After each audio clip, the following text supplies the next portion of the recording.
Bueno, buenas tardes chicos, un saludo desde acá de la tierra de Tilarán. La idea de hoy de la clase es que ustedes puedan acceder a esta clase pregrabada y podamos abarcar diferentes puntos relacionados a la hidrología urbana que pues hemos venido viendo y vamos a ver durante el curso. Lo primero que les quiero plantear es si han tenido algunas dudas, consultas con relación a las lecturas que se le han dejado previamente.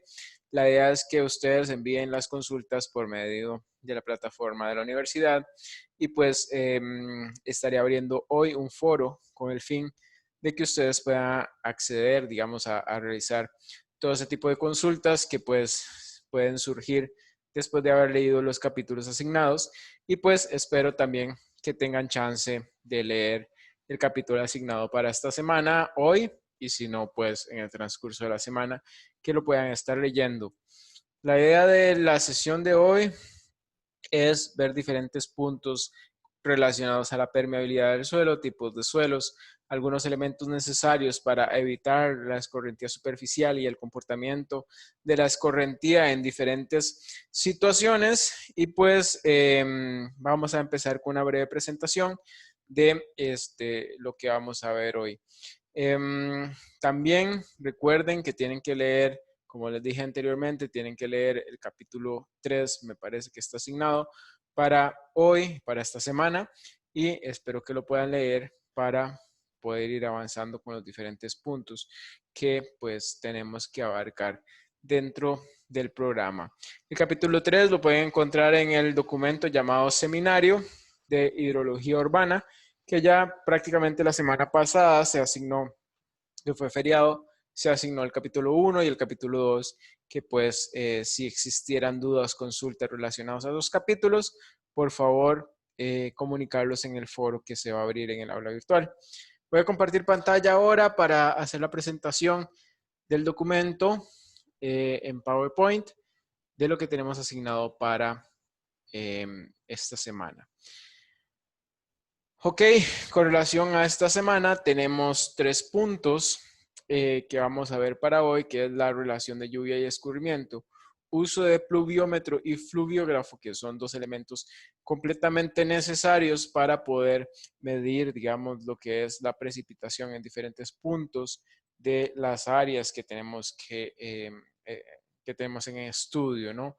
Y la idea de esos elementos es que nos permitan tener una idea de cuánta lluvia cae en ese punto, en ese metro cuadrado, y hacer un promedio y hacer un análisis que vamos a ver más adelante con los polígonos de Thyssen y otros elementos que podemos utilizar para que ustedes tengan una idea de cómo es el comportamiento de la escorrentía y de las lluvias en ciertos puntos del país y para hacer un análisis en comportamientos de estructuras urbanísticas, urbanas.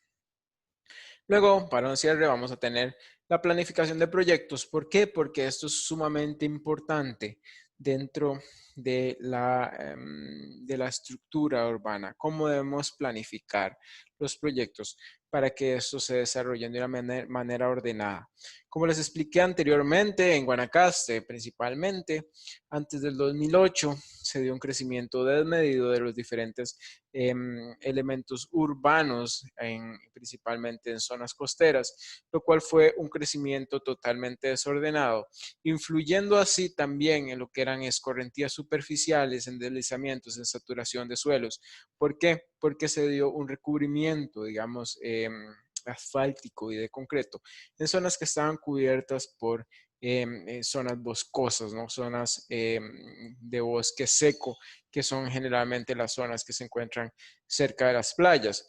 A pesar de esto, las zonas existentes tenían una permeabilidad alta, lo que permitía llevar todas esas aguas que escurrían y que se llovían, digamos, en esas zonas, llevarlas a los mantos acuíferos y hacer una recarga acuífera de esos mantos. Actualmente, muchas de esas zonas están desarrolladas de una manera urbana y pues si podemos llamarlo así, o sea, se ha hecho un desarrollo urbano y también pues se han asfaltado carreteras, se han mejorado accesos, lo que es genial para el desarrollo turístico. Sin embargo, si eso se da de una manera desordenada, pues causa lo que son inundaciones en zonas más bajas, lo que es arrastre de sedimentos en los ríos también, y también lo que es deslizamientos por saturación de suelos.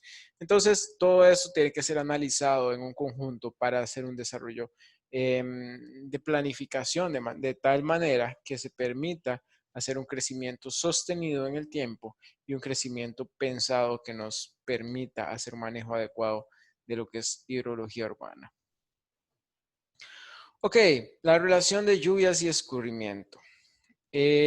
Como les dije, inicialmente, antes de empezar la construcción de un nuevo desarrollo, una nueva zona urbanística, tenemos una zona verde, por decirlo así, se llama cuando el plano, digamos, cuando no tenemos ningún desarrollo, le llamamos un plano en verde. Eso quiere decir que tenemos o bosque o tenemos un charral, como le llaman comúnmente, o tenemos zonas vegetativas, ¿no? Tenemos pastos, tenemos otros elementos que nos permiten reducir lo que es la escorrentía superficial y aumentar la absorción de esta agua de lluvia que cae en esas zonas. Sin embargo, cuando ya empezamos a hacer desarrollo, empezamos a hacer movimiento de tierra, vamos eliminando lo que es zona boscosa, vamos eliminando lo que es pastos y todo este tipo de áreas verdes. Lo que y lo sustituimos por asfalto, lo sustituimos por aceras de concreto, lo sustituimos por techos. Entonces se da un paso de la permeabilidad del suelo existente, dependiendo del tipo de suelo. Unos tienen más o menos permeabilidad dependiendo de su estructura, digamos, del tipo de suelo. Así van a absorber más o menos, digamos, la lluvia que va a caer. Pasamos a unos elementos prácticamente impermeables. No es que no es que son impermeables 100%, pero su permeabilidad es tan baja que lo que hace es aumentar la escorrentía superficial en estas zonas. Entonces tenemos que empezar a pensar en elementos adicionales como alcantarillas, elementos como asfaltos permeables, como zonas verdes para absorción, como elementos de retención de agua. Pensar en ese tipo de elementos.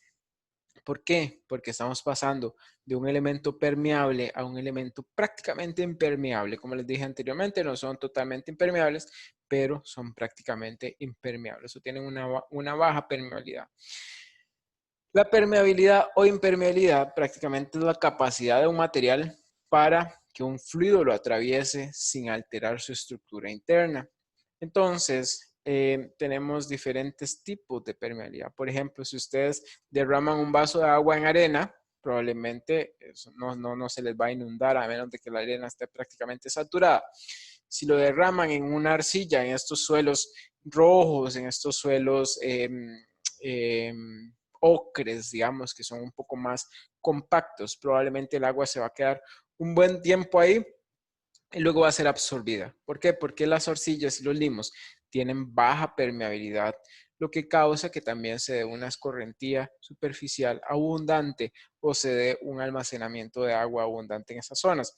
Entonces tenemos que tender a hacer desarrollos que nos permitan, digamos, tener una absorción del agua mucho más rápido. O sea, que esa agua no escurra sobre la superficie o que la mayor cantidad de agua que está cayendo no escurra sobre la superficie. Para eso, tenemos la ley de Darcy. Prácticamente un Darcy son 9.86923 por 10 a la menos 13 metros cuadrados. La permeabilidad, según la SMD, se mide en centímetros cuadrados o metros cuadrados. La unidad se deriva de la ley de Darcy y se denomina Darcy. Generalmente se usa milidarcy para determinar cuál es la permeabilidad de un tipo de suelo o estructura. Prácticamente acá, cuando se hacen pruebas de permeabilidad, tenemos un ensayo que es inyectar agua desde un punto alto y ver cuánto demora ese suelo o ese material en llevar el agua hasta el punto más bajo. Entonces tenemos prácticamente la ley matemática o la expresión matemática de Darcy para calcular lo que es la permeabilidad intrínseca dentro de los materiales, donde Q es prácticamente la descarga o caudal en metros cúbicos por segundo, L es la longitud en metros de la muestra, digamos que tenemos desde el punto A hasta el punto B, K es una constante, A es el área de la sección transversal de la muestra en metros cuadrados, H3 y H4 prácticamente son alturas desde la altura de inicio hasta la altura final que tenemos prácticamente en el tubo de ensayo. Entonces, si vamos a analizar diferentes materiales ya después de haberles hecho este tipo de pruebas, tenemos que las arenas o gravas no consolidadas, donde tenemos vemos la tabla allá abajo, perdón, tenemos permeabilidad, semipermeable, muy poco permeable. Entonces, tenemos, por ejemplo, vamos a ver, una grava continua redondeada, vemos que son muy permeables, o sea, la permeabilidad es muy alta. ¿Por qué? Porque los espacios que quedan entre las rocas, entre las piedras, que tenemos, por ejemplo, una piedra cuarta o una piedra quinta o una arena, digamos, tenemos altos grados de permeabilidad. ¿Por qué? Porque las partículas están sumamente separadas. Si lo viéramos en un microscopio, logramos ver los huecos o las fisuras que quedan entre arena, digamos, entre las partículas de arena que tenemos. Si nos vamos a una arena un poco más fina, digamos, que tiene arcillas, que tiene limos, que tiene otros elementos mezclados en ella, ya es un poco menos permeable. Y lo vemos ahí. Por ejemplo, en milidarcis abajo, que por ejemplo una arena semipermeable, una arena que tiene mezcla de arcilla, que tiene limos y tiene ciertos estratos arcillosos, digamos, tienden a tener una permeabilidad de 10.000, de 1.000, de 100 milidarcis, digamos. En cambio, si vemos gravas o arenas, digamos, un poco más limpias, tenemos permeabilidad de 10 a la 8, de 10 a la 7 milidarcis, dependiendo de la composición. Y si vamos al otro extremo, que son elementos poco permeables, que son arcillas expansivas, si ustedes ven estos suelos rojos, estas arcillas que son pegajosas, a esto que se le llama son soquitles, prácticamente son suelos que son muy plásticos, son prácticamente suelos muy plásticos. Y cuando es época seca se raja el suelo y cuando es época lluviosa, o sea, se pega, se queda pegado por todos lados. ¿Por qué? Porque tienen una permeabilidad muy baja y lo que hacen es retener el agua. Si ustedes riegan, digamos, un vaso de agua en estas zonas, probablemente el agua se quede puede ser hasta horas, varios días, dependiendo de la composición que tengamos la saturación. Entonces tenemos que hacer la separación entre los elementos permeables y los elementos impermeables. Entonces, tenemos que buscar que siempre nuestros desarrollos urbanísticos cuenten con áreas que son bastante permeables. ¿Por qué? Porque esto nos va a ayudar a que la sustitución, por ejemplo, donde estamos sustituyendo techos, donde estamos sustituyendo aceras, donde estamos sustituyendo calles, todas esas aguas que son escorrentías superficiales, yo lo tengo que llevar a un punto, ya sea, por ejemplo, a un reservorio natural, a un afluente, a un tanque de almacenamiento, dependiendo de la estructura, porque también, digamos, tenemos estructuras para desarrollos urbanísticos de tanques de almacenamiento para la reutilización de agua. Hay algo que se llama cosecha de aguas, que lo vamos a ver más adelante, que prácticamente lo que hacemos es tomar el agua de lluvia y utilizarla en en otros usos, como riego, lavado, digamos, en lavanderías, en baños. Pero como nosotros, como desarrolladores urbanísticos y pensando, digamos, en la hidrología urbana que nosotros vamos a desarrollar, tenemos que vender la idea de hacer nuestros desarrollos pues los que llevaron el curso de certificaciones verdes, ven que muchas casas lo que hacen es reutilizar esas aguas de lluvia para riegos, para lavandería, para baños. Y esta es la mejor manera de reutilizar el agua y que esa agua no se desperdicie hacia un afluente que al final de cuentas va a ir a caer al mar. O también tenemos que crear áreas como parques, como reservorios, dependiendo si son fincas, por ejemplo, hacer un reservorio que retenga el agua por cierto tiempo o que ese reservorio la retenga y tenga alta absorción para evitar lo que es la inundación en esas zonas. Tenemos diferentes elementos que podemos considerar en los desarrollos urbanísticos y uno de ellos son los pavimentos permeables. Los pavimentos permeables se desarrollaron ya hace varios años y fueron el boom en su momento para digamos, los desarrollos urbanísticos. No se utilizaron tanto, pero fueron un desarrollo interesante para situaciones donde tienes bajo tránsito, donde no hay, digamos, tránsito de camiones pesados.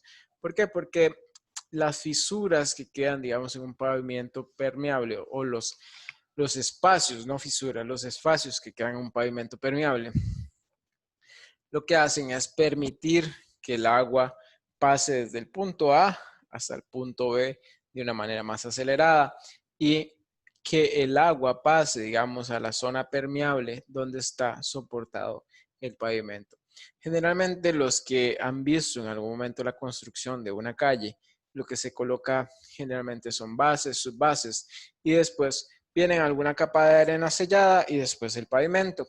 Entonces, ese pavimento permeable lo que hace es que esa agua que está cayendo sobre una superficie que podría ser poco permeable, como es el pavimento normal, pues se convierta en un elemento que absorbe el agua y lo lleva hasta un punto permeable, ¿no? Hasta el subsuelo donde tenemos grava, arena, que pues tienen, como vimos anteriormente, partículas muy separadas y que permite una permeabilidad mucho más alta.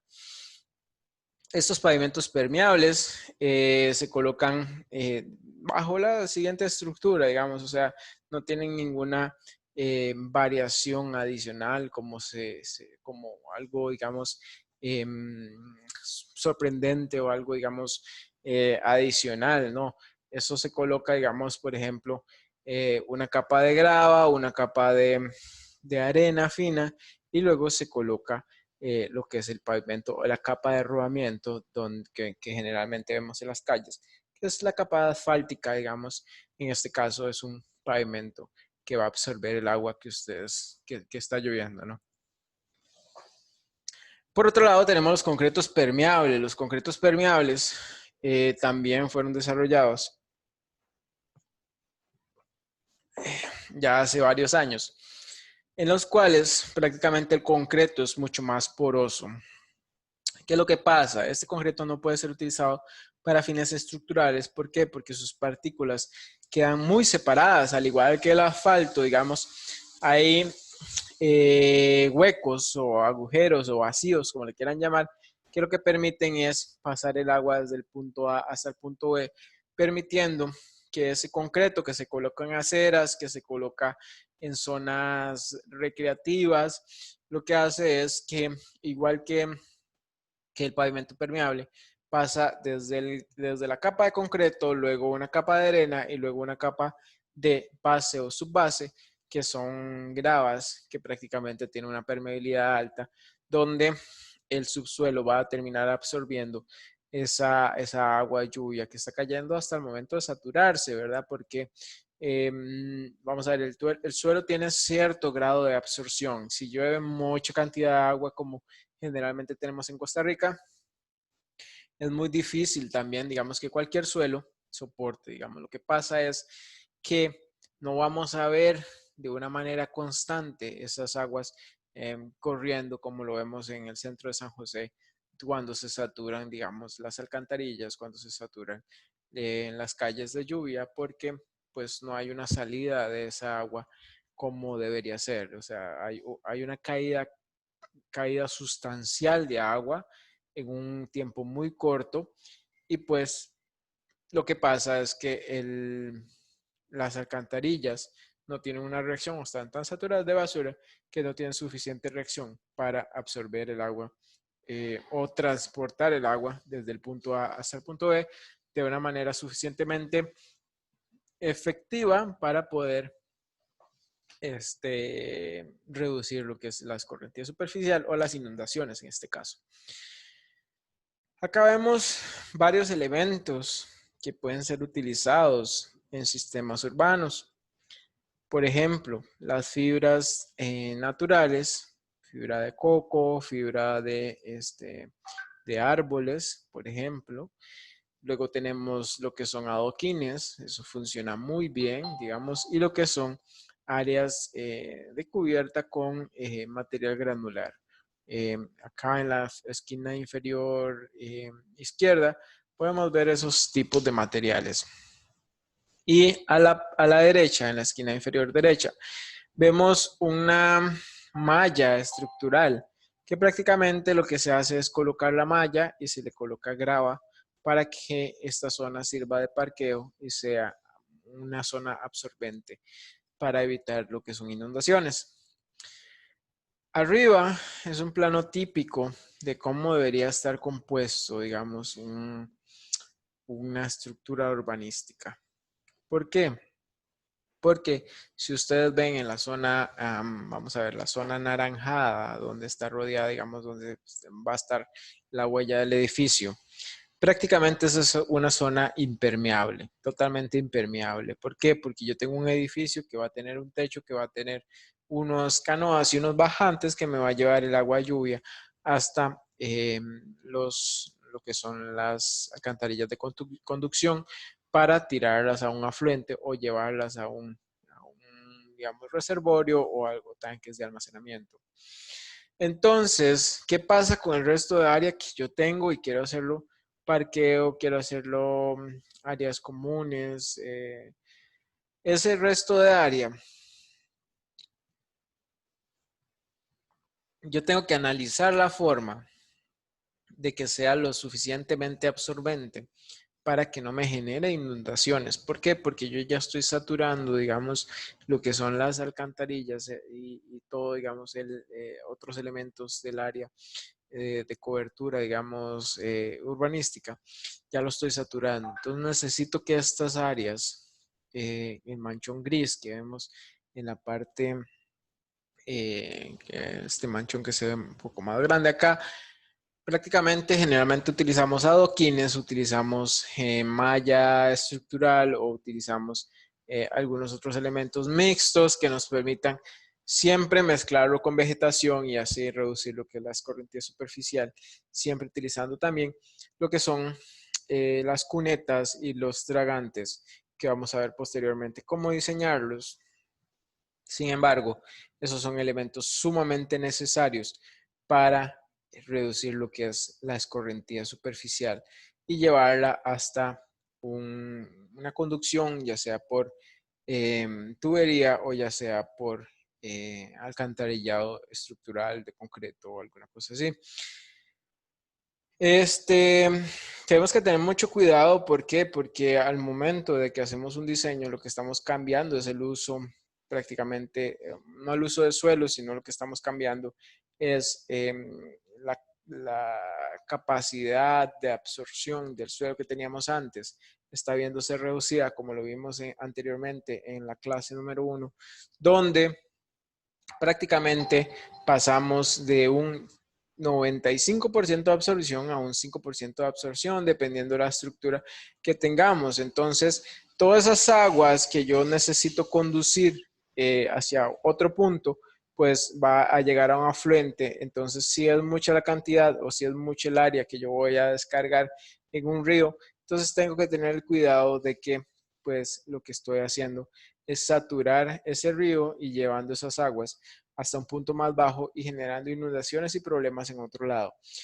Entonces, ¿qué es lo que debo hacer en esos casos? Prácticamente es generar reservorios para que esas aguas queden almacenadas por cierto punto, cierta cantidad de tiempo, y luego pues se vaya descargando paulatinamente como que fuera o como que se comportara de manera natural al momento de hacer lo que es las descargas.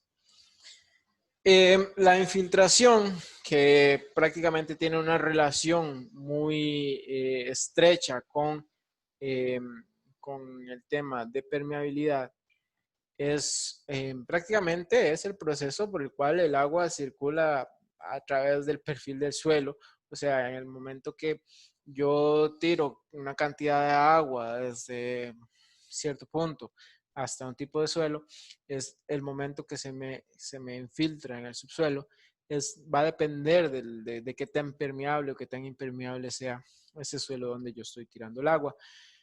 Esto va a depender mucho, digamos, de dos elementos, que uno es, como les dije anteriormente, el tipo de suelo donde yo estoy tirando el agua, que al final de cuentas sí me permite absorber si es muy absorbente. Entonces, lo que me va a hacer es ir recargándome los mantos acuíferos, que es una necesidad. Pero tenemos que tener cuidado en zonas urbanas, en zonas desarrolladas urbanas. También tenemos otros elementos como aceites, combustibles, por ejemplo, en talleres y todo ese tipo de estructuras donde ese tipo de aceites, combustibles o todos derivados de petróleo se me pueden infiltrar también dependiendo del tipo de suelo que tengo. Entonces, tengo que considerar elementos de diseño que nos permitan retener esos aceites y luego, pues, tratarlos. Por ejemplo, plantas de tratamiento, trampas de grasas, si son digamos, por ejemplo, si son grasas habitacionales o son otros tipos de aceites.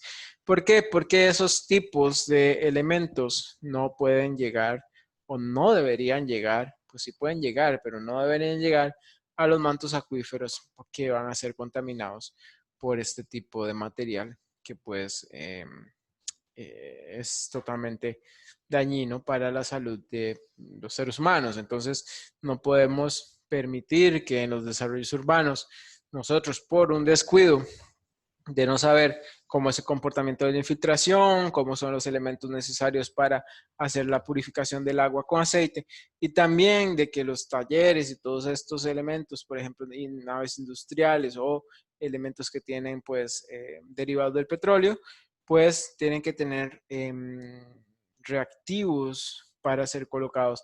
Por ejemplo, hay espumas que se colocan, digamos, como trampas de aceite, y de ahí pues poder descargar estas aguas en puntos, digamos, en puntos más abajo.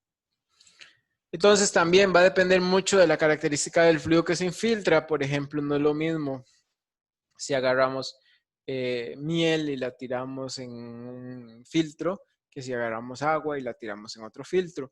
¿Por qué? Porque una es más densa que la otra, por lo cual una va a infiltrarse más rápido que la otra. Hay diferentes métodos para determinar la infiltración. Los más comunes para la determinación de la capacidad de infiltración son el análisis de hidrograma y los estudios de filtrómetros. Por ejemplo, para la capacidad de infiltración generalmente se hace un estudio que se llama prueba de infiltración, donde prácticamente hacemos un hueco cuadrado, luego le hacemos un hueco circular en el centro de ese hueco y le colocamos agua y empezamos a medir cuánto se infiltra por minuto o por hora, dependiendo del tipo de suelo, cuánto varía el nivel del agua en cierto tiempo determinado. Entonces, esas pruebas de infiltración son sumamente necesarias cuando vamos a hacer desarrollos urbanísticos o construcciones habitacionales, por ejemplo, para el tanque séptico. ¿Por qué? Porque cuando tenemos un tanque séptico, tiene que tener filtros, ¿no? tiene que tener drenajes. Entonces, estos drenajes tienen que llevar las aguas negras e infiltrarlas mediante un proceso de tuberías, llevarlas hacia, digamos, cierta longitud e infiltrarlas en el subsuelo para que el subsuelo se encargue de hacer la purificación o de la depuración pertinente, ¿no? Acá tenemos un hidrograma donde bueno, está en portugués, me va a disculpar ahí, pero, por ejemplo, lo que está en azul, lo que dice es exceso que se convierte en prácticamente en la capa de escurrimiento o lluvia efectiva, digamos. Las líneas verdes es la absorción inicial, la tasa de infiltración de lluvia. La roja, infiltración en tasa potencial. Y lo negro ahí es volumen infiltrado. Prácticamente lo que quiere decir el hidrograma es que en una lluvia normal, un inicio de lluvia, tenemos siempre al inicio una tasa de absorción que es mucho más alta porque el suelo no está saturado, pero en el momento que el suelo se empieza a saturar, empezamos a tener las características rojas, ¿no? Donde la curva va a ir descendiendo poco a poco y no nos va a permitir absorber tanto.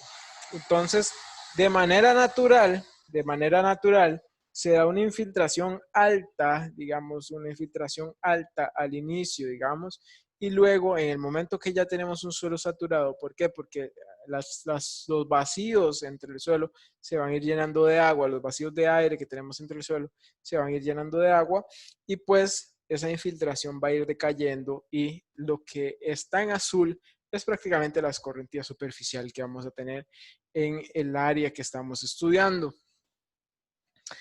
¿Qué es el coeficiente de escorrentía? Prácticamente el coeficiente de escorrentía lo podemos determinar como la escorrentía superficial o la cantidad de escorrentía superficial que tenemos en un suelo posterior a una lluvia determinada.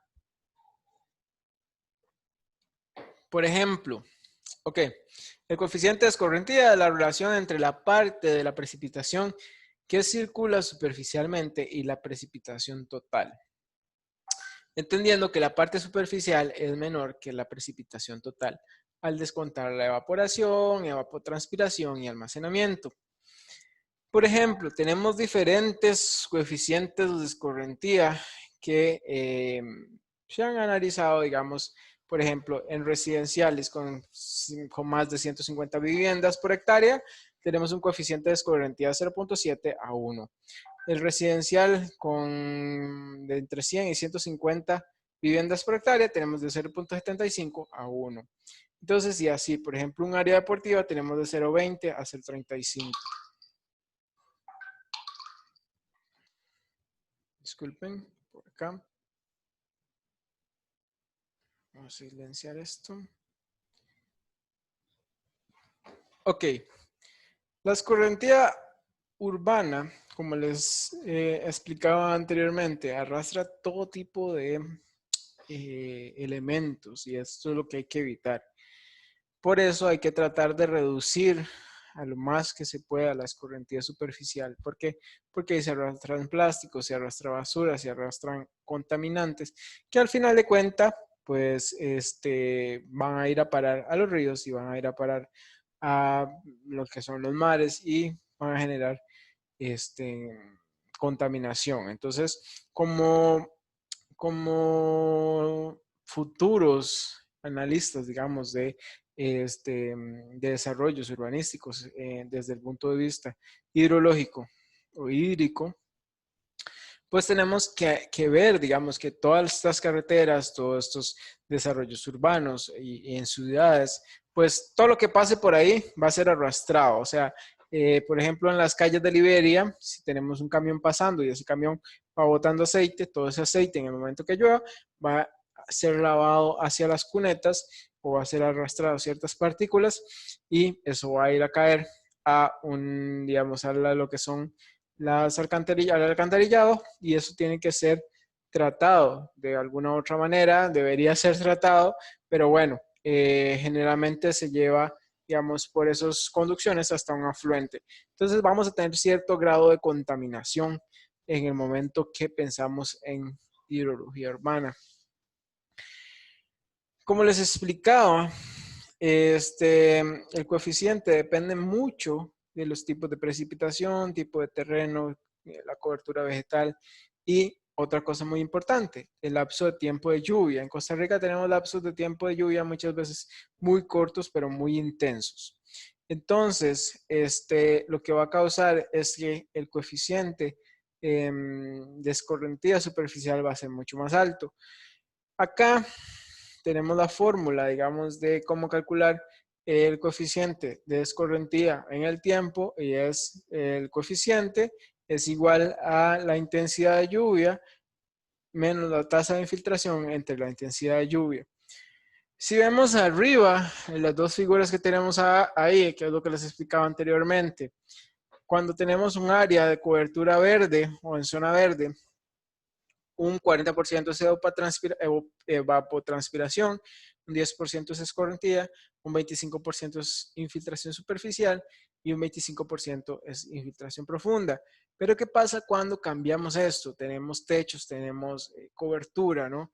Un 30% se vuelve evapotranspiración, un 55% es escorrentía, o sea, un 55%, pasamos de un 10% de escorrentía a un 55% de escorrentía y un 10% de infiltración superficial y solo un 5% de infiltración profunda. Entonces estamos cambiando totalmente la estructura de composición, digamos, de cómo se comporta el agua en esas nuevas estructuras, ¿verdad? Acá podemos calcular de otra manera el coeficiente de escorrentía como el índice de escorrentía entre la precipitación en milímetros. Se conoce como coeficiente de escorrentía la relación entre el índice de escorrentía y la precipitación anual. Ok, tenemos el escurrimiento en áreas urbanas, está determinado.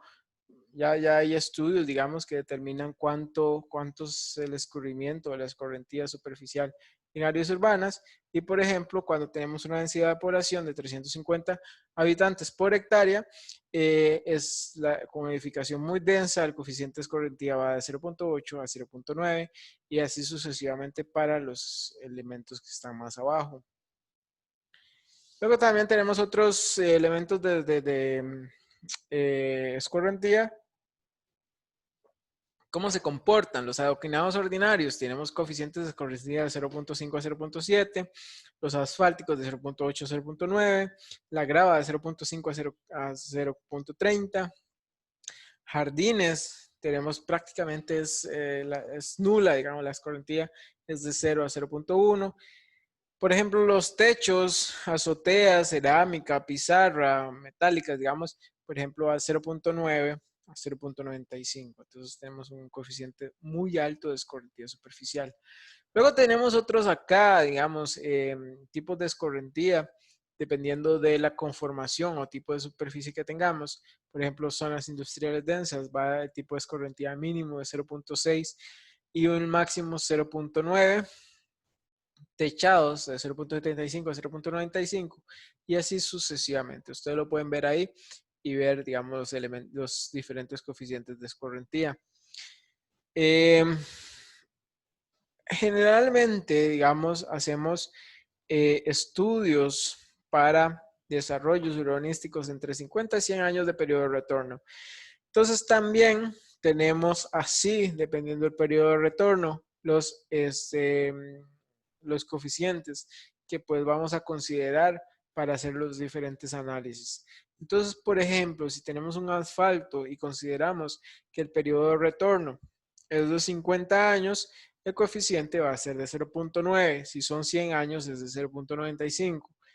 Por ejemplo, en zonas verdes que tienen una pendiente baja, digamos, por ejemplo, si son que tienen cobertura pobre, o sea, que son muy secas y no tienen mucha cobertura vegetal y que tienen una pendiente baja del 0 al 2%, Entonces, y analizamos con un periodo de retorno de 50 años, el coeficiente va a ser de 0.44 y así sucesivamente para las otras estructuras y las otras superficies.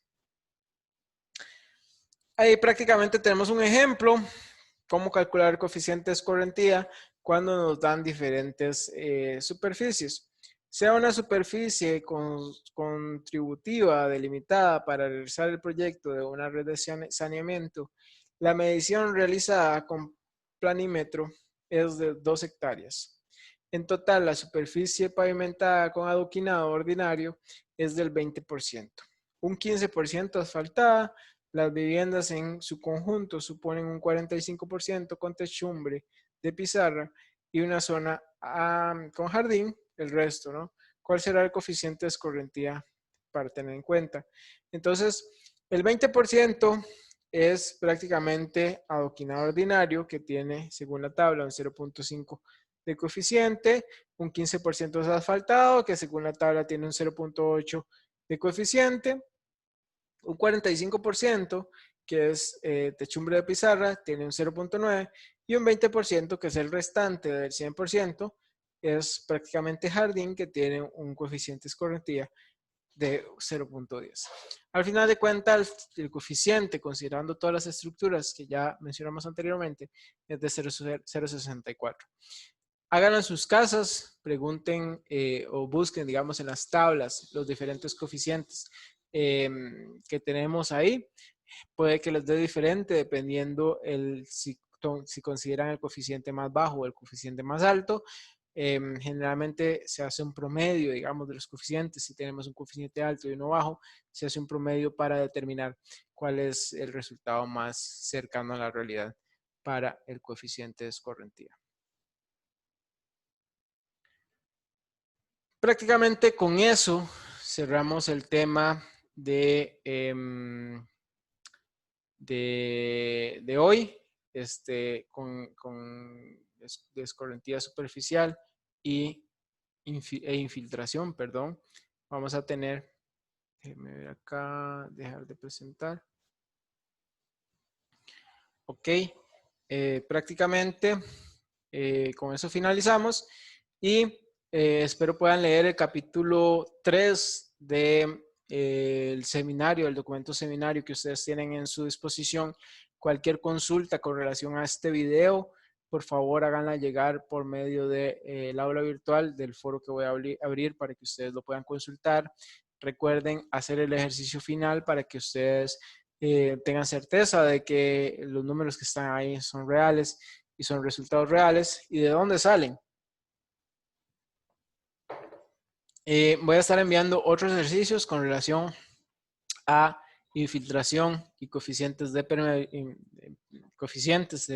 permeabilidad para que ustedes, de coeficientes de escorrentía y la permeabilidad, para que ustedes analicen cómo es el comportamiento de esta escorrentía, de estas aguas, digamos, en desarrollos urbanísticos. Que tengan un excelente día, una excelente tarde. Nos vemos la próxima semana. La próxima semana estaremos haciendo clase sincrónica, si todo sale bien, y si no, pues yo les estaré comunicando si fuera clase asincrónica. Recuerden hacer los ejercicios, leer el material asignado para que podamos ir avanzando con el curso a como se debe. Todos esos elementos que son de lectura obligatoria, recuerden que son evaluables dentro de lo que son quizzes, exámenes y todo lo que está estipulado en el programa del curso, y pues es necesario que lo lean para que generen dudas y consultas y los pueda retroalimentar con relación a esas consultas que ustedes hacen. Que tengan una excelente tarde y muy buen día. Hasta luego.